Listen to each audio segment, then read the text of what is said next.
Welcome back to Mom Talk. I am going to have Victoria catch us up a little bit on her last appointment that you had for PH. Yes. We know the people want to know how you're feeling. Yeah. So January 11th, I went, and in between, I don't know if I've touched on this at all, but they sent me information about some research studies that I was eligible for. Not like taking any experimental medicines or anything like that. Just like right now, I'm enrolled in a few. I'm wearing a Fitbit is part of one. Like I wear a Fitbit for 12 weeks. Yeah, I don't think you've gone over this at all. Okay. So yeah, just blood work. 6-minute walk test is one of the ways they note your progression of disease or kind of assess how good or not so great you're doing. So 6-minute walk test, blood work, urine sample, a pulmonary function test, all very easy basic stuff. And is this the second time you've gone for all these or the first time? So I am in a few different research studies right now. Pretty much if they said I was eligible, I was like, sign me up. I think that's amazing that you did that. I definitely have like PTSD to be in any type of medical facility, but also like, why was I given this if I'm not supposed to do something with it? Right. And I don't know what else to do with it other than let them study me. And so then you get to go back to the doctor even more. Yes. But do you think that's helping you with your stress when you go? Not yet, but I think eventually it should. I mean, you know, the more you do something, like exposure therapy, pretty much. Right. And then you're not in a bad situation. It's right for learning and... Yeah. So I think it'll eventually help me kind of work through the way I feel about it. But even right now, like taking the kids to a well check gives me anxiety, like any doctor's office setting. Yeah. So I think the more I intentionally expose myself in a good way, the better off it'll be. Mm-hmm. But yeah, like I said, I'm enrolled in a few right now. So the first time I went was back in November.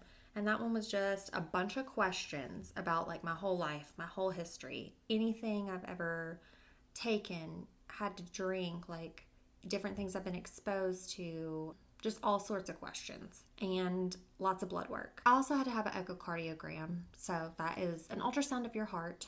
Okay. That took about an hour. It's not painful. You just lay on your side and They look lay down. there. Mm-hmm. So that was the first time I had to do anything for research. And then when I went back January 11th, that was a day that started with a few hours in the research building.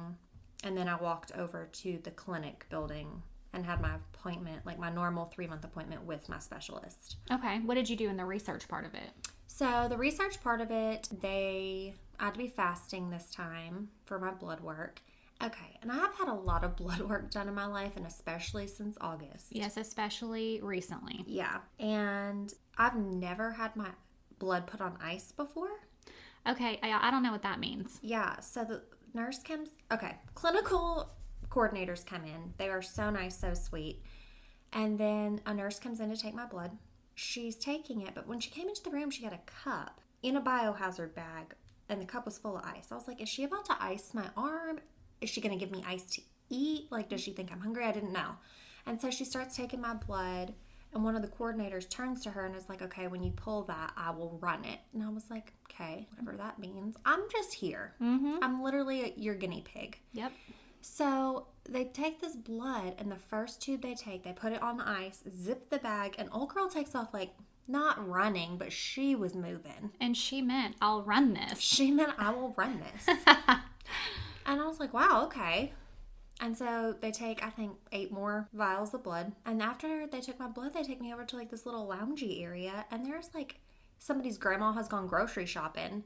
It's all the snacks you could think of. All the goods? Drinks. I mean, you name it, it was there. And they're like, take whatever you want, blah, blah, blah, blah. I was like, where am I? Yeah. Because it's like, I was in a doctor's room, but there was a treadmill in my room. And there were like all types of things in this room. And they asked me some questions. They got me set up with a Fitbit. They asked me if I'd be interested in more research studies. There's another one that I said I would be interested in. I'm not eligible just yet because I have to be on certain meds for a certain amount of time for. Mm-hmm. But I said, yeah, go ahead and send me all the info and the consent forms. I will do it. And then it was time to go do my 6-minute walk. Okay.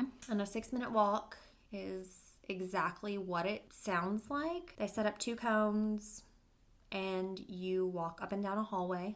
Okay, I thought you would have been on a treadmill. I thought I was going to be on a treadmill for this one. So the other 6-minute walk tests I've done have just been in a hallway. But since there was a treadmill in my room, I definitely thought, oh, I'm getting on the treadmill. Mm-hmm. No. They took me to a different hallway. Also, in this research facility, I had to pass a Starbucks. Oh, they're fancy. I was like, am I in a hotel or a hospital? But They it's made it neither. nice for y'all. So I get to this hallway. They set up the cones. They check your oxygen and your pulse before you get started. Mine's fine. I walk up and down this hallway for 6 minutes. And it's awkward because it is just two people staring at you walk up and down a hallway. Just watching you. They're not talking because a lot of people with this condition can't talk and walk at the same time because they can't breathe. So, like, they're trying to function. Right. Makes sense. I'm very lucky in the fact that I could talk, but nobody's talking. So, and Jarrett's watching me. He was allowed to follow me around and, like, watch the whole day. Okay. So he's just watching me and, like, smiling at me awkwardly. And I'm like, Can he do smiling the back. laps with you? No. So nobody's allowed to walk with you because they want you to have your set pace. Your pace. Nobody can jack you up. That's probably why they don't do it on a treadmill. They would have to do some sort Because of it'd be setting. a set pace. Yeah. So I walk. I get done. They put the pulse ox back on me. My oxygen is still 98. I'm doing great. It starts beeping though because my pulse got up to like, I don't know, 153. Is that crazy? It's not crazy. Okay.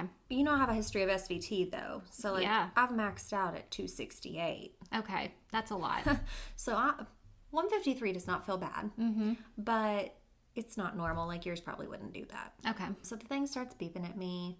And they have a scale. I don't know what the scale is called, but they want you to rate how out of breath you are. Starts at 0 and it goes 0.5, 1, 1.5. Mm. And you pick how out of breath you are. What were you? 0.5. Oh, okay. I mean, I think anyone would be 0.5 if they say walk at a good pace. Yeah, but you weren't like a higher Oh, no. out of breath. No. And they describe 0.5 as very, very slight Okay. out of breath. I'm like, yeah, maybe I'm out of breath. I walked for 6 minutes. Mm-hmm.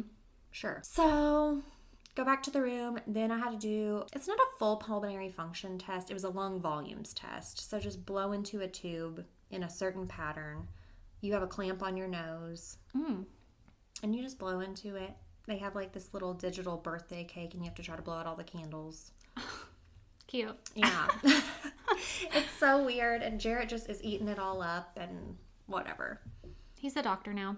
I mean, honestly, he learned how to do my endosurgery during my C-sections. Now all this, he's prepared. He's certified. Very prepared. Mm-hmm. So they do all that, and yeah, they were like, thank you. They kept saying thank you and like thanking me for doing this. I'm like, wow, y'all are just so nice. You're welcome. Like, why are you thanking me? And it's because they need people. They need people or their studies get canceled. It's easy to find control subjects because most people don't have this. Mm.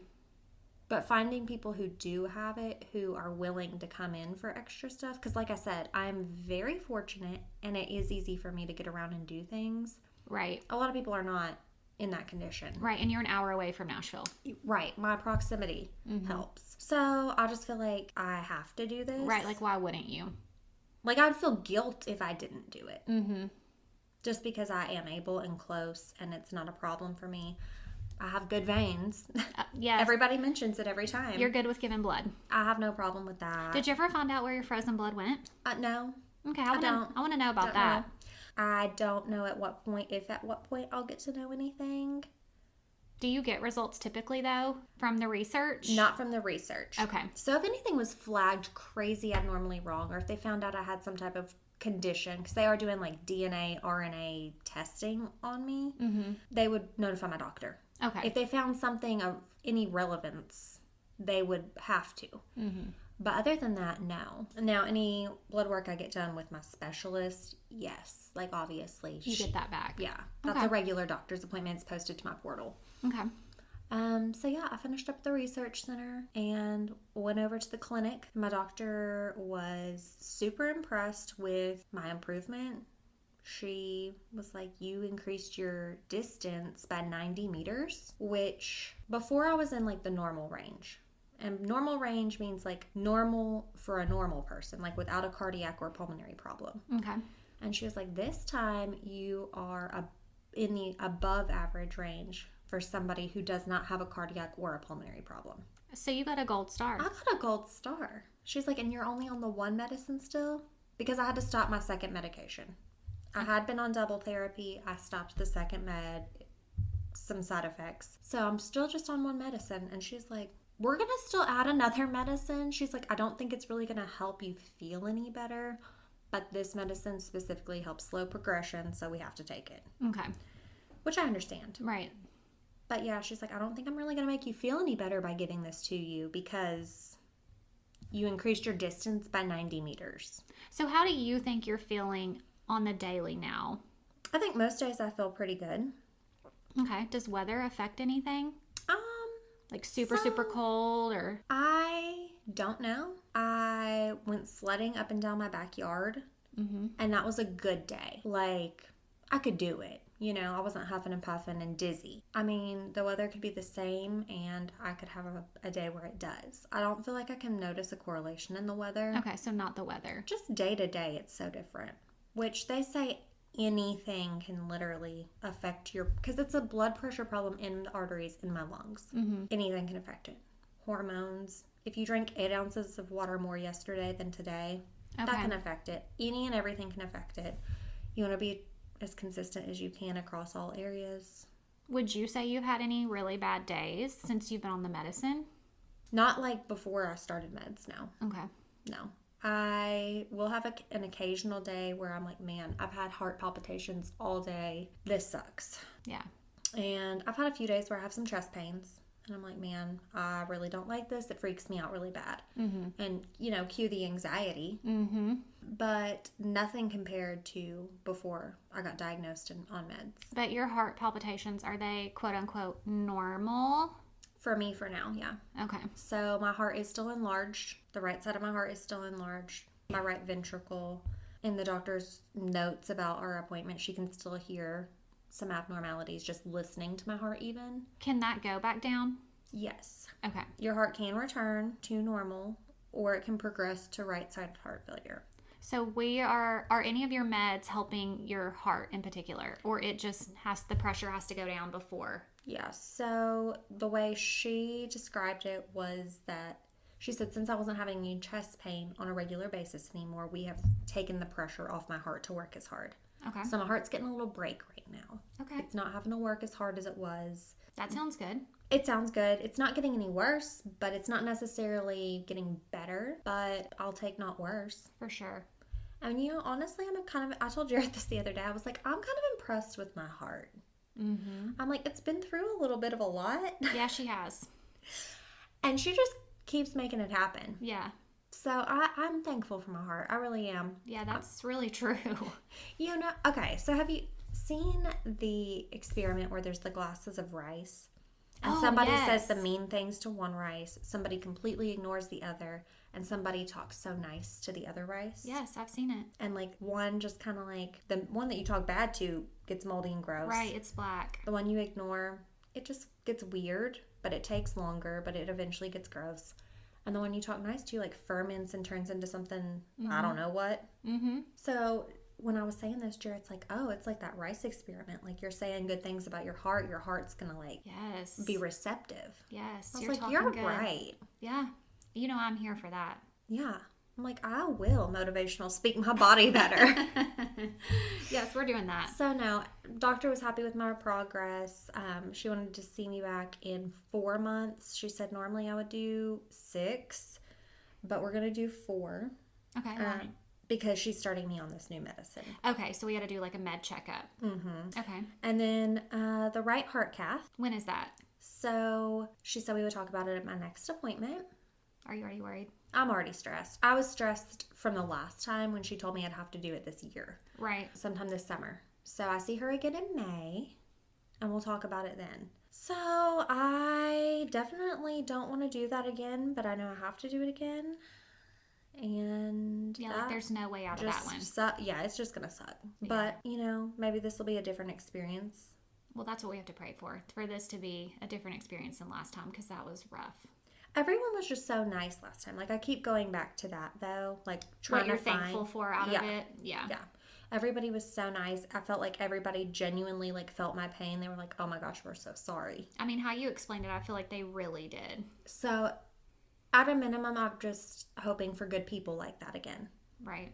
because this one will be at a different center than my last one.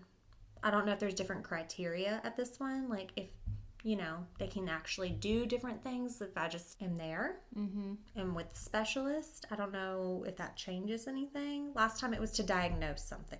Right. So I don't know if there's different criteria, if different hospitals or physicians even have different standards of what they're willing to do. Mm-hmm. So we will see. But yes, okay. I'm already anxious.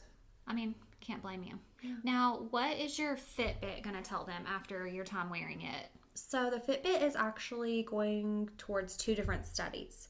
They're going to take the same data and just share it between the studies. One study is to see if more movement provides people with better outcomes. Okay. So like a body in motion stays in motion. Mm-hmm. That's kind of the concept, I think, of one of the studies, is to just see if there's any correlation between improvement or progression of disease and how active you are. The other one, I don't really know. I think they're looking at all the data from it. So like this thing tracks my heart rate, my sleep, my HRV. Okay. Heart rate variation. Oh, okay. It tracks all types of stuff, and I think it uses all the data. They want every bit of information from this. So... And you have been moving more since your diagnosis. Yes. I think we might have touched on this, but like walking. Which I haven't been on the ice. Right. For obvious reasons. But yeah, they have my goal set to 10,000 steps a day. They're like, don't worry about trying to meet your goal. Like, that is a preset thing on here. Don't pay it any attention. Do your normal stuff. Don't try to make sure you're hitting that 10, because they want real. Right. They don't want me to act differently just because I have this on. How much have you been hitting? So I usually hit between like 7,000 and 8,000. Okay. So typical work day, back home with the kids. So work days I actually walk less, like in my work hours, because it breaks down hour by hour how much you're working, how much you're walking. My work hours I walk less than when I come home. That's not surprising to me because you are so active at home. Not that you're not busy at work, but you have it's a different type of work. Right. And you have a certain area you're kind of responsible for. Right. So it's not like you're doing laps around the building. No. You can't. No. Okay, that makes sense that you would be way busier here. Yeah. Moving. And it tracks like flights of stairs and... Oh, yeah. And you're going up and down the stairs here. Both your kids' rooms are upstairs. Right. Taking laundry and toys and tucking them in and bedtime, bath time, whatever, Mm-hmm. So my step count really gets to going when I come home or on my days off. My days off, I think I did hit 10,000 one time, and it was on one of my days off, just right because I was doing so much around the house. Okay. I mean, I know they said to not alter what you're doing, so I get that. But is like the average person supposed to have 10,000 steps a day? I mean, that is something I've heard before, is the 10,000, but I don't know. I really don't know. So they didn't stress that? No. Okay. No. I feel like they wanted me to be informed on what I was signing up for, but also leave me in the dark. They answered all my questions, but they weren't volunteering information that they felt like could skew their results. So I just have to be as normal as I can be. Yeah. And wear this watch, and then at the 12-week mark, I'll get an email. I already have my return envelope. I just ship it back to them. Okay. What about your sleep and stuff? Do they mention anything with your sleep? They said sleep could definitely affect how I feel day to day, and my pressures can react to sleep. Like if you get less sleep or not good quality sleep, yeah. I mean, everything can affect these pressures, but the watch tracks my sleep. I was going to say. It gives me a sleep score. What's yours? Like, are you sleeping well? I've only had 2 nights of good sleep. Out of how many, Victoria? You've had that watch a minute. Yeah, I've had it for 11 days now. Yeah, I've had 2 nights. Oh, yeah, 2 out of 11. That's not good. I mean, how can you improve your sleep? Like, if I really don't know. I was going to say, if you're trying. So that's another thing. I'm not allowed to take certain medications anymore. Like, if I were to get a chest cold, there is no Sudafed allowed. There is no Mucinex allowed. Certain medications are absolutely do not take these anymore. So that kind of sucks. I used to take Benadryl a lot. To help you sleep? To help me sleep. Okay, so you've never been a good... I've never been a good sleeper. I came out the womb a bad sleeper. I have trouble sleeping. Yeah. Melatonin may or may not help. You know, when I hear people say they can't sleep well, I feel so bad because if I don't get enough sleep, I'm so cranky. Typically, I can fall asleep pretty well and stay asleep pretty well, but I know some people really struggle with it, and that would really throw off my day, and I do not have PH. like there was a night Remy didn't sleep well. And I was up with her, and she came down to the bed, and she tossed and turned all night and was kicking me in the face. I mean, every mom knows how that story goes. Right, but it's not just your sleep. It's your kid's it's the sleep. whole house. Right. Is Jarrett snoring? Right. Because, like, if he's laying on his back, he sounds like a tornado rolling through. Yeah. And I got to roll him over on his side. Right. So that affects you. So, yeah, that night, I scored my lowest on my sleep. Because, Yeah. I don't even really think it was sleep. And she never sleeps in your bed anyway. No, so nobody wants that. Like, I don't want extra people in my bed. But also, Remy does not want to be out of her bed. Right. But she didn't want to be in her bed that night either. And I wasn't trying to be in her bed either. Right. And we got a new bunk bed. I was going to say, can we side note that Remy got a big girl bed? She got a big girl bed. And it's a bunk bed. So it's a full on the bottom and a twin on the top. But Mason and Remy have both just been sleeping on the bottom. They sleep together? Yeah. No, the first night did he sleep up top, or did we give up? I think the first night even he came down. Okay. So they're fine sleeping with each other. Oh, yeah. Okay. They're so cute. That's adorable. And Remy is the cutest, most sweet, helpful, kind soul you'll ever meet, right? Mm-hmm. Baby girl can't open a door. Is she stuck in there?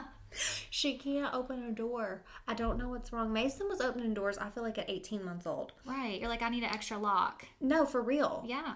Remy is 3. Like, she's been 3 for a while now. Can't open any doors. Can she get out of her room? No.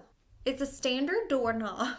So she'll either twist it or she'll pull it. Okay. And I'm like, I need you to do both at the same time. We got this, girl. We've practiced. I feel like it's a safety hazard at this point. Like, if the house is on fire, can you get out? Right. No, she cannot. So it almost helps me to know Mason's in there with her. He can get her out. Because they sleep with their door shut, right? Yeah. My kids do too. We always have. We always have. And I heard it's good to do that if you do have a fire, so it doesn't... Yes. Okay, that's true. That is true. Okay. That's why I kept doing it. I was like, Yeah. I don't care if y'all are scared. We have to shut the door. Yeah, y'all aren't going down in flames. So, yeah. She can't open a door. And now that we have the puppies, I have a baby gate at the bottom of my stairs. Mm-hmm. So that the puppies can't come up here. Yeah. And she can't figure the gate out either. She fell and, like, flat on her back fell, like, knocked the wind out of her the other day because she was trying to climb over the gate. Of course she was. Because she can't open it. So Mason being with her really is actually beneficial. He can open the door. No, that is helpful because obviously she was in a crib, so you would come and get her out. Well, she'd been in, like, we had converted it. Oh, okay. So she was able to hop in and out for a while. Okay. But, yeah, bless her. Does he I don't wake know her what to- up super early, though? Sometimes he does. Okay. But she is just Jarrett, and she's like, oh, I'm awake now. Yeah, she doesn't care. No, she might be a little cranky occasionally, but it's so rare. I mean, if Henry woke him up, we would all know about it. Oh, if you wake Mason up, that is risky business. Yeah. But Remy, she's just like, oh, okay, I'm awake now. And This so is nice. So they just both enjoy it now and there. Yeah, and if, like, I let my kid, okay, do you let your kids have bedtime snacks in their bed? Oh, yeah, I don't care. Okay, I'm like, we have crumbs in the bed. I know some people are obviously really against that. Yeah. But we have food wherever we want to eat. We're hungry. Yeah. I eat in the bed. Yeah. You know this about me, but I am a night eater. Mm-hmm. I will wake up one or multiple times a night to eat. And it's not health food. I'm not going for the carrots at 2 a.m. Who would? It's the s'mores Pop-Tart. It's the cinnamon brown sugar Pop-Tart. It's the Little Debbie. Yeah. You know? So, and I've just been like this my whole life. I can't tell you why. Just what it is. Anyway, so I'll give them snacks before bed, get them set up with their water. It is water at bedtime. Oh, yeah. Anything else? No juice, no milk. I feel like that just, like, uneasy on their stomach. Yeah, and I'm really not trying to spilt milk in the bed. That's gross. Or juice, just Yeah. sticky. So we're doing, like, I mean, here's your bowl of Cheerios. Yeah. No milk, dry cereal. Mm-hmm. At this age.